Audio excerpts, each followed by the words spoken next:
So obviously I'm coming at this from precisely the opposite point of view. I've given money to President Trump.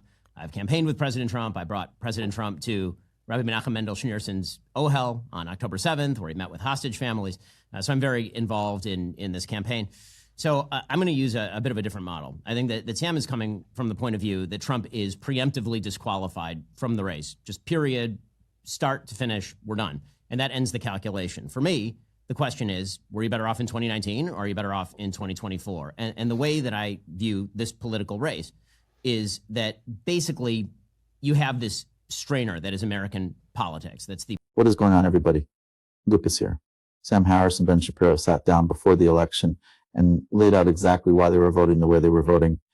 And watching it now with everything that has happened since makes it hit completely different. Sam Harris said he wanted normal politics back, that Trump keeps everyone at fever pitch, and even when MAGA wins, they're still aggrieved, still angry, still looking for enemies. Ben Shapiro said Trump was the coroner, not the murderer, that conditions that produced Trump existed long before him. Two smart people, completely opposite conclusions. The original creator makes the point that Democrats lost not because they were too woke, but because they never offered real economic alternatives.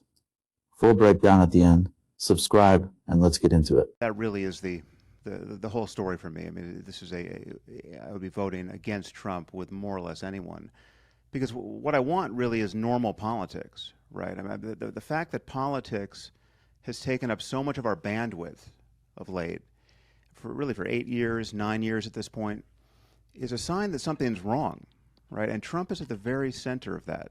So nothing I say in this conversation is going to come out of a feeling of my own partisanship. You know, I happen to be registered as a Democrat, but I would vote for Mitt Romney at this point. I would campaign for Mitt Romney. I mean, a normal Republican would be absolutely fine with me. So most of what I have to say really has nothing to do with policy, even.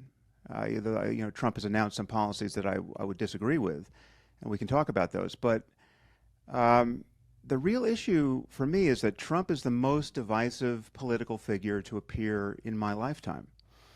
And, we should get into the reasons for that. But whatever you think of Trump, right, even if you think he's great, you really can't deny that he brings out the worst in us, right? He brings out the worst in both his friends and his enemies. And Bret Stephens wrote a piece on this recently. So more than anything, I just want this experience of continuous political emergency to end, right? I want that to be behind us. And from my point of view, Kamala Harris, whatever her weaknesses as a candidate, would be just a much-needed return to normal politics, right? And this is of course, this assumes that if Trump loses, he's not running again in 4 years, right? I mean, then I think that it keeps the emergency alive. But I mean, for all its flaws, the Democratic Party is a normal political party, and the Republican Party is now a cult of personality, which I consider to be actually dangerous. So, that's really my main concern. I don't think any of this gets better until Trump gets out of politics. And to just draw a line under it, let's say the election was between Mitt Romney and Kamala Harris. Would you be voting for Mitt Romney or Kamala Harris? Well, honestly, at this point, I would probably vote for Romney, but that really should not give any indication of how fully I favor Harris over Trump. I mean, I'm all in for Harris, right? I've given her money. I'm going to be honest about what I think her flaws are as a candidate, but my preference is as large as it could conceivably be. But I think Ben and I and you and I agree about many of the problems in the Democratic Party, and yes, I would view a normal Republican as a corrective to that, but I don't view Trump as a corrective to that. I'm sure we'll get into this, but I think everything that Ben and I worry about on the left gets worse under 4 more years of Trump. Ben, let's go to you. Sure, Obviously, you're not voting for Kamala Harris. You may have noticed, yes. So obviously, I'm coming at this from precisely the opposite point of view. I've given money to President Trump. I've campaigned with President Trump. I brought President Trump to Rabbi Menachem Mendel Schneerson's Ohel on October 7th, where he met with hostage families. So I'm very involved in this campaign. So I'm going to use a bit of a different model. I think that Sam is coming from the point of view that Trump is preemptively disqualified from the race. Just period, start to finish, we're done. And that ends the calculation. For me, the question is, were you better off in 2019 or are you better off in 2024? And the way that I view this political race is that basically you have this strainer that is American politics. That's the political system, and that involves the constitutional checks and balances. It involves the back and forth of politics. It involves the rhetoric. And what goes into the strainer is what the candidate brings to the table. And very often that's rhetoric, that's policy, that's staffing. That's all the mess that whatever candidate brings. And they stuff all of that stuff, that entire cholent, into the strainer. And what comes out the other end of the strainer is the thing that I'm adjudicating based upon. And after the strainer in 2019, what I got was a solid economy, the best foreign policy of my lifetime, a president whose rhetoric I very often didn't like, but who had made the country stronger in a variety of ways. And as of 2024, what I see is an administration, and Kamala Harris is the vice president of that administration, who I believe actually probably has a constitutional duty to get rid of the person above her, who that administration has produced a world that is on fire in a myriad of ways, has produced 40-year highs in inflation, has not, in fact, calmed the waters. I know Sam was talking about normalcy. The reality is that Donald Trump has not been president for the last 3.5 years. And not only have we not returned to normalcy, things seem to have gotten significantly worse. In fact, if we were going to sort of describe Donald Trump's role in American politics, I think that one of the differences between Sam and me is that Sam would sort of declare Donald Trump the murderer of American politics, where I would see Donald Trump more as the coroner of American politics, that things were really, really bad before Donald Trump actually entered the American political scene, which is how he became president of the United States in the first place. And Donald Trump simply being defeated would not make any of that go away, because frankly, it didn't in 2020. And so the calculation for me is very simple. Donald Trump was a better president than Kamala Harris would be, with all Donald Trump's flaws, with all of his excesses.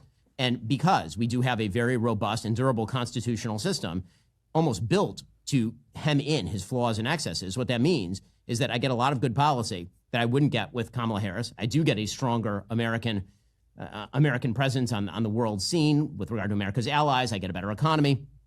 And I think it would serve as a corrective to a Democratic Party that seems to have spun out into a world of damaging wokeness, because the Democratic Party is either going to force itself further into this sort of left-wing corner, or they're going to have to moderate and deal with the reality, which is if they lose to Donald Trump twice in 3 election cycles, there's something deeply wrong that cannot simply be corrected by swiveling further. Let's talk about what this debate actually revealed, because both Sam Harris and Ben Shapiro made arguments that deserve honest examination, and the original creator added the analysis that ties it all together. Start with Sam Harris, because his fever pitch argument is the one that has aged most accurately. He said Trump keeps everyone at constant agreement, that even when MAGA wins, they're still upset, still angry, still hunting enemies. Look around. Right now, the Iran war is happening. The Strait of Hormuz is closed. Gas is over $4 a gallon. And the people who voted for America first and no new wars are being told to be patriotic about a conflict their candidate explicitly promised would never happen. The fever pitch did not stop when Trump won. It escalated. Harris predicted that, and he was right. The coroner versus murderer argument is the one where Shapiro made his most intellectually honest point, and it deserves credit even coming from someone this channel has been critical of. Trump did not create the conditions that produced him. Decades of right-wing media turning politics into entertainment, constant manufactured aggrievement, Fox News making anger the product. All of that existed before Trump walked down the escalator. He simply exploited it more effectively than anyone before him. The original creator correctly identified that Shapiro then undermined his own argument by blaming everything on Democrats when the political division infrastructure was built, primarily by the right-wing media machine Shapiro himself was part of. The border bill moment is the one that exposes the bad faith at the center of Republican governance, and nobody talked about it enough. Trump was not in office. He was a private citizen, and he called Republican senators and told them to kill a bipartisan border security bill, because passing it would give Democrats a win before the election. They listened, the bill died, and Republicans spent the entire campaign saying Democrats left the border open. They manufactured the crisis they campaigned on, and the media largely let them get away with it. The original creator flagged this directly, and it is the clearest example of how the aggrievement machine operates. Create the problem, block the solution, campaign on the problem. Now, the democratic failure analysis is where the original creator added something that goes beyond what either Harris or Shapiro said in the debate. Democrats did not lose because they were too woke. They lost because they had nothing real to offer economically. Medicare for all, strengthening Social Security, taxing the wealthy at rates that reflect their actual share of national income, increasing wages. These are policies that pull well across party lines, including with working class voters who ended up voting Republican. Biden and Harris ran away from every one of them and offered essentially watered down Republican economic policy. Instead, Republican light loses to the real thing every single time. The voters who were genuinely struggling economically did not see a meaningful difference between the two parties on the issues that affected their daily lives, and they went with the candidate who at least spoke about their anger directly, even if his solutions made things worse. That is a lesson neither Harris nor Shapiro fully grappled with in that debate. Harris was right that Trump is the symptom of a broken political environment. Shapiro was right that removing Trump would not fix the underlying conditions. But neither of them said the thing that needed to be said, that the Democratic Party's abandonment of economic populism is what created the opening Trump walked through and continues to walk through. Bernie Sanders has been saying it for a decade. The polling has supported it for a decade. And the party keeps losing working class voters while wondering why. Like this video, share it with everyone. Still debating woke versus not woke while the real economic argument goes unaddressed. Subscribe to Lucas Rant. We follow the actual argument every time. See you in the next one.